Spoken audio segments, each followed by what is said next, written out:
Hi everybody, and welcome back to FANG Friday.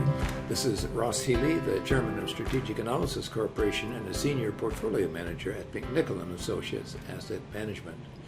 First, as a reminder, I will be again a guest on BNN on April the 4th at noon, so make sure to add it to your calendar. Now, on to the FANGs.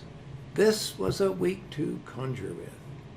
When the market rallied a couple of weeks ago after that weak January, I had observed that neither the NASDAQ 100 nor the Standard & Poor's 500 had reached what I called major SVA valuation support, that is, technical support.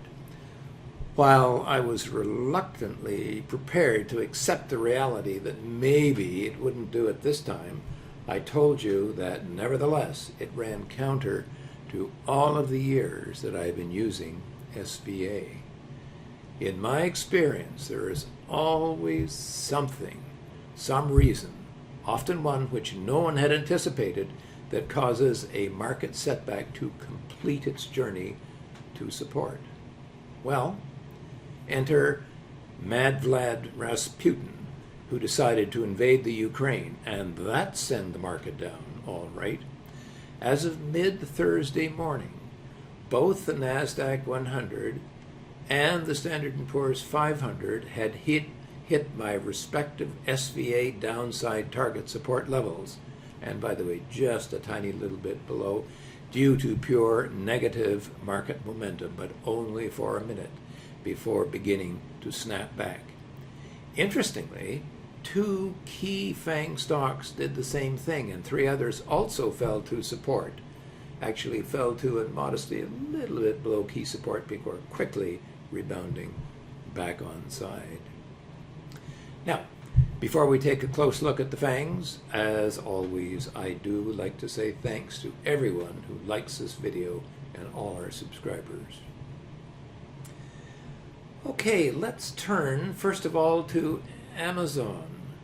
Well, remember a little while ago, maybe about 2 or 3 weeks ago, we got a new balance sheet for Amazon, and it raised the HB1 price to the level where the stock had fallen to, and we see this little bounce right here.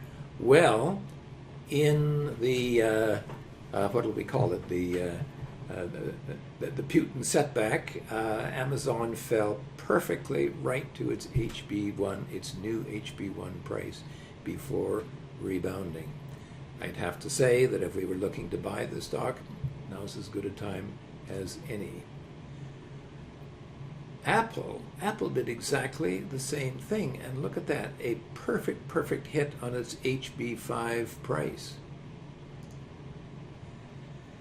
Now, let's take a longer look at Apple, and you'll see just how significant that actually was.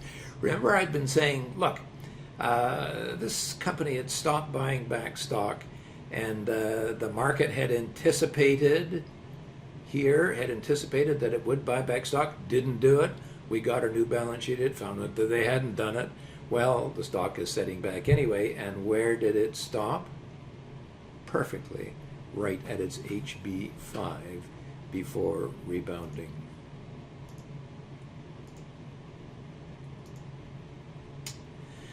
Turning to Microsoft now for a moment, you'll see that, of course, we've been looking at Microsoft just sort of coming in for a landing on its HB2.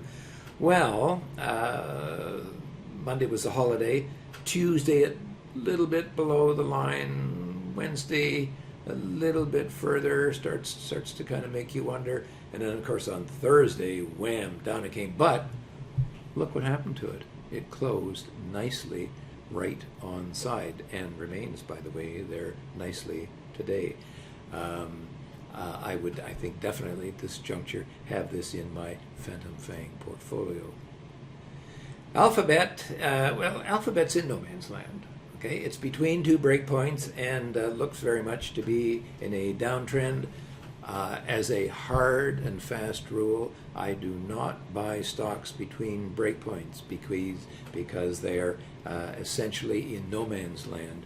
Okay, the market between breakpoints is a random walk, and you do not make money by gambling on random events. I would not touch Alphabet at the present time unless it fell to its MSG price, which is, by the way, 5.5 times book value. Meta actually had been already. It had already broken support and was falling lower. Yes, there was some fair amount of volatility on Thursday, but the stock remains well below its low super growth price at 4.5 times book value. And quite frankly, I would not consider the stock until or unless it follows to its super growth price. 3.5 times book value, a very, very important level. Tesla, well, Tesla had been in our Phantom FANG portfolio, eh? But on Tuesday, the stock broke below its HB5. Okay, that's 33 times book value. On Wednesday, it kept on going, and Thursday, it didn't quite get to its HB4, but it did a good imitation of an attempt to do so. Now, it has rallied quite strongly, but it remains offside. Frankly, I would probably use the strength in the stock as it approaches the HB4 to actually sell if I still owned it. Finally, or not quite finally, Netflix, one of two stocks that also fell to and then below key support.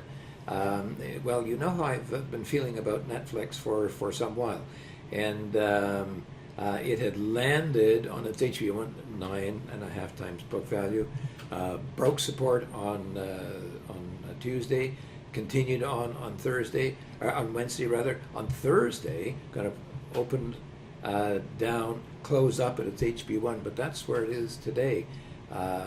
You know, I think how I feel about Netflix and my concerns for the longer term outlook for the company. Not the least of which, by the way, okay, when we look at its fair market value, which is slanting down, that concerns me quite considerably.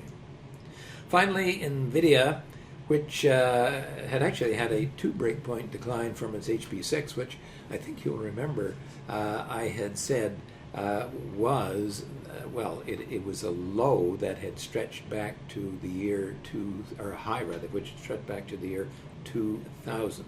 Well, it had a 2 breakpoint retreat from there, bounced from there. I had actually not put it into the FANG portfolio when it broke here because I had been looking at the fundamentals of the industry. One of the things that concerns me is that Bitcoin mining is in retreat, partially with the of course the retreat of the prices of Bitcoins, but also I think that the pure cost of mining has got out of hand, and I think that this may be an area which is in retreat. On top of all of that, when I look at a number of the semiconductor stocks, they're acting quite poorly as well. So I am very much inclined now, even though Netflix in that decline, actually in a one-day rebound, fell below the line and then closed above it, and I think remains there today. I am now concerned very much about the outlook for the stock, and I am inclined not, had not had it in the portfolio before, I'm certainly not inclined to have it there now. Now, in summary, first and foremost, what stands out for me this week is that the stock market did what it has always done in the past. It completed its downside correction to solid support. I should add that from here, if the market broke below the lows of yesterday, that would tell me that we were looking at an incipient bear market with a lot more to go on the downside.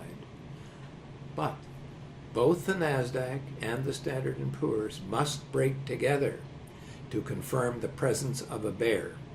I've had a number of times in the past when one index is broken lower, but the other refuses to confirm. That has not signaled the presence of an overall bear. But listen, this is a story for another day. The market held, and held nicely, even if some people may have panicked out. None of our clients panicked, as I have been steadfast in identifying the downside targets for the NASDAQ and the Standard & Poor's 500. Even if for a moment or two, even I was beginning to wonder if the market would finally fall far enough to give me the solid thumbs up sign. I hope that none of you panicked either. So where does this leave us as far as my Phantom FANG portfolio? Well, Amazon and Apple fell right to critical support, right to critical SVA support levels, and they would both definitely now be in the Phantom FANG portfolio. Microsoft was coming in for a landing on its HB2 price. That's 12 times book. The landing was a bit rough with one pothole in the runway, but so far, so good. There are 3 FANGs which I would hold now. And there are 3 FANGs which I would definitely not hold. And the first is Google, or Alphabet, which is in no man's land right now and looks to be heading for a landing, but it's too far down to do anything about it. The second is Meta, or Facebook. And this is the obvious one, of course, although I hope that you could all now see that perhaps there is some light at the end of what's been a nasty tunnel. The shares started way up at the bubble price at 7.4 times book, and they are now looking to fall all the way to their super growth price. That's 3.5 times book, where I would buy. Through thick and thin, all the way down, I have held my nose and happily avoided the shares, and we have been well rewarded by not holding it.